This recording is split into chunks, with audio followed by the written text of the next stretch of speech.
ಕರ್ನಾಟಕ ರಾಜ್ಯದ ಹವಾಮಾನ ಮುನ್ಸೂಚನೆ.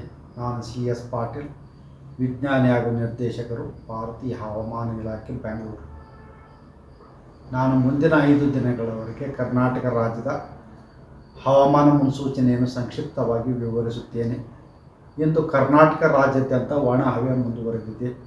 ಇಂದು ಬೀದರ್ನಲ್ಲಿ ಕನಿಷ್ಠ ಉಷ್ಣಾಂಶ 8 ಡಿಗ್ರಿ ಸೆಂಟಿಗ್ರೇಡ್, ವಿಜಯಪುರನಲ್ಲಿ 8 ಡಿಗ್ರಿ ಸೆಂಟಿಗ್ರೇಡ್, ಬೆಳಗಾವಿಯಲ್ಲಿ 9 ಡಿಗ್ರಿ ಸೆಂಟಿಗ್ರೇಡ್, ಬೆಂಗಳೂರಿನಲ್ಲಿ ಕನಿಷ್ಠ ಉಷ್ಣಾಂಶ 15 ಡಿಗ್ರಿ ಸೆಂಟಿಗ್ರೇಡ್ ದಾಖಲಾಗಿದೆ. ಈಗಿರುವ ಹವಾಮಾನದ ಸಿನಾಪ್ಟಿಕ್ ಸ್ಥಿತಿ ಏನೆಂದರೆ, ಬಂಗಾಳ ಉಪಸಾಗರದ ನೈಋತ್ಯ ಭಾಗದಲ್ಲಿ ವಾಯುಭಾರ ಕುಸಿತವಾಗಿದ್ದು, ಅದರ ಜೊತೆಗೆ ಸರ್ಕ್ಯುಲೇಷನ್ ಕೂಡ 5.8 ಕಿಲೋಮೀಟರ್ ಎತ್ತರದವರೆಗೆ ಇದೆ.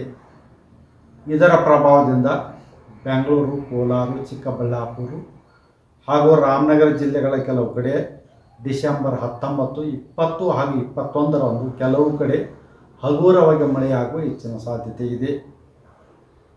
ಬೀದರು, ಕಲಬುರಗಿ, ಯಾದಗಿರಿ, ಬಿಜಾಪುರ ಹಾಗೂ ಬೆಳಗಾವಿ ಜಿಲ್ಲೆಗಳ ಕೆಲವು ಕಡೆ ಡಿಸೆಂಬರ್ 17 ಹಾಗೂ 18ರಂದು ಶೀತದ ಅಲೆಗಳು, ಕೋಲ್ಡ್ ವೇವ್ ಕಂಡೀಷನ್ಸ್ ಮುಂದುವರಿಯುವ ಹೆಚ್ಚಿನ ಸಾಧ್ಯತೆ ಇದೆ. ಬೆಂಗಳೂರಿನಲ್ಲಿ ಮುಂದಿನ 5 ದಿನಗಳವರೆಗೆ ಕನಿಷ್ಠ ಉಷ್ಣಾಂಶ ಸುಮಾರು 16 ಡಿಗ್ರಿ ಸೆಂಟಿಗ್ರೇಡ್, ಗರಿಷ್ಠ ಉಷ್ಣಾಂಶ 25 ಡಿಗ್ರಿ ಸೆಂಟಿಗ್ರೇಡ್ ಇರುವ ಹೆಚ್ಚಿನ ಸಾಧ್ಯತೆ ಇದೆ.